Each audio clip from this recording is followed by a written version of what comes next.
Bolivia, un país multidiverso, enfrenta grandes desafíos para aceptar y proteger la diversidad sexual y de género.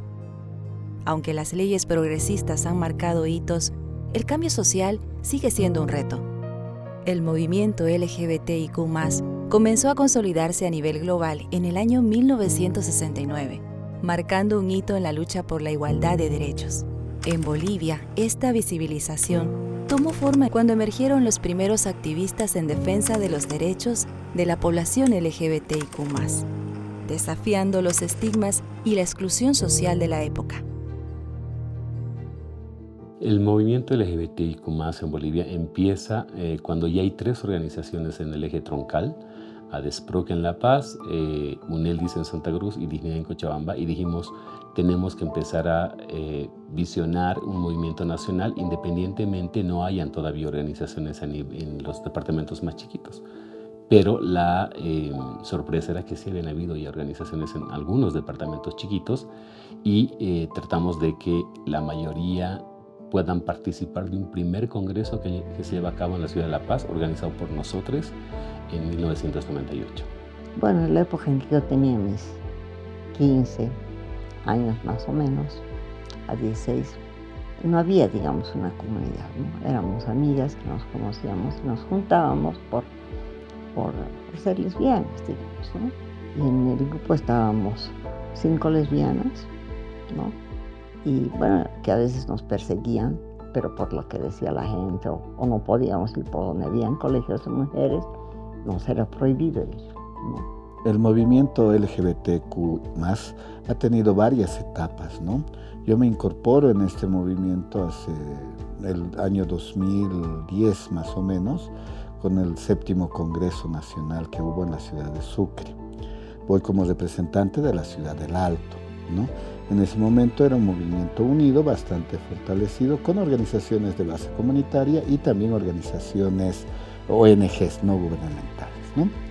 En ese congreso es cuando se da la decisión, una división entre la Qualibol y el colectivo, ¿no? Ya se funda la Qualibol y se empieza a hacer trabajos de alguna manera tal vez más estructurados para fortalecer a las organizaciones de base comunitaria, y las ONGs también ir articulando nuevas propuestas, ¿no? Hacia el medio, hacia la sociedad también.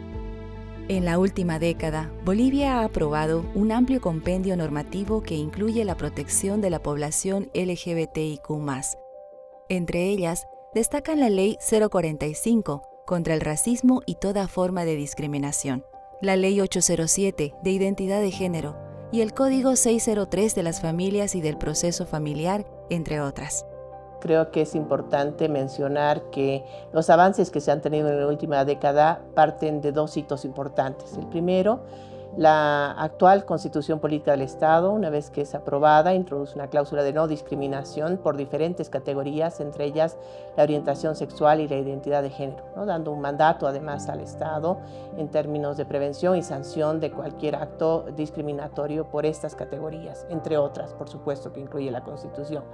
Por otro lado, también la adopción de la Ley 045, la Ley contra el Racismo y justamente toda forma de discriminación, que recoge esta cláusula establecida en la Constitución Política del Estado, incluyendo algunas otras categorías y algunos elementos a la definición misma de discriminación, pero también introduciendo en nuestro Código Penal algunos delitos, principalmente de discriminación y racismo justamente, donde se establecen ya sanciones para los casos en los que se incurren actos que busquen desconocer, eliminar, obstaculizar el ejercicio y reconocimiento de derechos basados también por orientación sexual e identidad de género. A nivel normativo, en consecuencia, ha habido avances importantes desde la Constitución Política del Estado y también las normas que de manera específica o de forma general garantizan a la población LGBTIQ frente a actos de discriminación en diferentes ámbitos de la vida.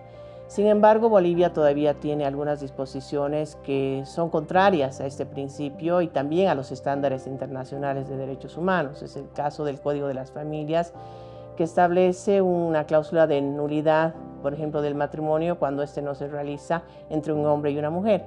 Esto de alguna manera limita el acceso al matrimonio y los derechos que derivan de este vínculo jurídico.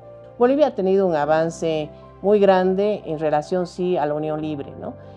A través del litigio de un caso conocido como el de David Aruquipa y Guido Montaño, a lo que ha logrado el acceso a la unión libre, no solo para ellos, sino para todas las parejas del mismo sexo en el país. Sin duda es uno de los logros más importantes quizá en los últimos años, porque además deriva de un trabajo en el marco del litigio y finalmente una decisión del propio Tribunal Constitucional. El contexto actual refleja una gran brecha entre las leyes y la realidad social. En este escenario, la Defensoría del Pueblo desempeña un papel clave al recopilar y generar datos sobre la población LGBTIQ+, que subraya la importancia de contar con mecanismos oficiales que visibilicen sus necesidades y realidades. La lucha por el reconocimiento legal también enfrentan desafíos sociales. Las parejas del mismo sexo aún no tienen derecho al matrimonio y las personas trans aún enfrentan barreras en el ejercicio de sus derechos fundamentales. A pesar de estos retos, ADESPROC Libertad es una de las organizaciones que ha liderado iniciativas para generar cambios. Desde su participación en la redacción de la Constitución Política del Estado Plurinacional de Bolivia de 2009 y de otras normativas. Durante el proceso de la Constituyente, lo que hemos hecho es organizarnos de manera articulada a nivel nacional. Tenemos una red de poblaciones LGBTIQ+, para primero hacer en cada uno de los departamentos, en la visita de los constituyentes, una presentación de lo que queríamos como movimiento LGBT, como población LGBT. Luego, conjuntamente un par de líderes hemos estado presentes en Sucre para exponer todas las necesidades respecto a todos los derechos fundamentales que se necesitaba que estén impresos en la Constitución Política del Estado. Las marchas del orgullo, organizadas en ciudades como La Paz y Santa Cruz, se han convertido en poderosos símbolos de resistencia, celebración y reivindicación política.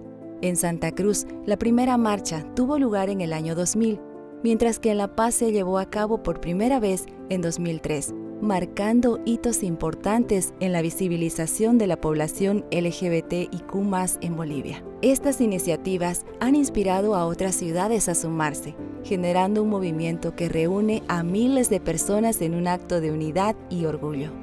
El objetivo principal de una marcha LGBTI es la visibilidad.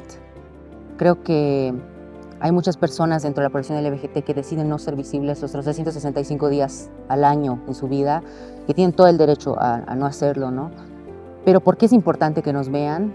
Y es un tema de orgullo, ¿no? Un tema de orgullo por un lado, por decir estoy aquí, existo y resisto, porque además muchos resistimos en el día a día con nuestras vivencias, pero también es importante porque la persona que va a la marcha quizás sin saber bien cuál es su identidad de género, su orientación sexual, pero que entiende que hay algo que está sucediendo con él, se ve reflejado allí y se siente menos solo, porque a partir de reconocernos en el otro, nos sentimos menos excluidos en la sociedad.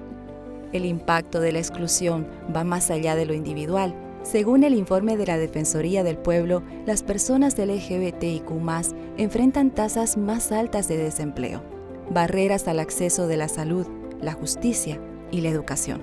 Cada acción, cada normativa y ley aprobada son un paso más en el largo camino que tenemos por recorrer y forman parte del futuro de la población. Bolivia en general carece de dato estadístico y el dato estadístico es fundamental para la elaboración de política pública, para el desarrollo normativo, en especial en poblaciones en situación de vulnerabilidad. En el caso de la población LGBTIQ+, Bolivia tiene recomendaciones pendientes en organismos de tratado y en organismos multilaterales donde le señalan que tiene que fortalecer o tiene que reforzar sus acciones o sus medidas de protección hacia esta población. En su momento, ya el 2022, a momento de querer trabajar con el Estado, política pública o medidas afirmativas, la respuesta básica, muy simple que nos daban desde las instancias estatales es que no había dato. Esto ha motivado a que si no existe el dato teníamos que generarlo, pero no podíamos generarlo solo como Defensoría del Pueblo, teníamos que hacerlo con las poblaciones, ver o hacer un paneo con las organizaciones sobre cuáles eran las problemáticas más sensibles, además del tema de matrimonio igualitario, además de las vulneraciones o barreras en derechos civiles, derecho de familia, derechos económicos, sociales y culturales, algunos otros espacios que nos permitan consultar hacia la población y que la población en un medio seguro, en un medio que esté validado, por lo menos en la parte metodológica por el Instituto Nacional de Estadística, sirva como línea base en sus resultados para que el Estado ya no tenga una respuesta simple de decir no hay dato y no hacemos nada. En este caso, la encuesta, el reto fundamental fue conseguirnos el dato de situaciones que ya conocíamos a priori y bueno, poder sustentarlo en un documento oficial que entiendo ha sido emitido durante la gestión 2023 o 2024. Tenemos que tomar en cuenta que en la actualidad ya se ha abierto bastante la mente de las personas, pero aún así se sufre discriminación. Yo creo que más que todo por las compañeras trans, que son las que más han sufrido vulneración a sus derechos, eso desde inicios. Siempre y en todos los países, lamentablemente, la población trans es la que sufre más acoso, maltrato, discriminación, y yo creo que tenemos que trabajar enfocados en las personas trans para poder tener un buen trato como activistas LGBT. El futuro lo construimos juntas y juntos. Cada acción cuenta y cada voz suma para lograr un cambio. Este será sostenible con compromiso, empatía y sobre todo con acción colectiva.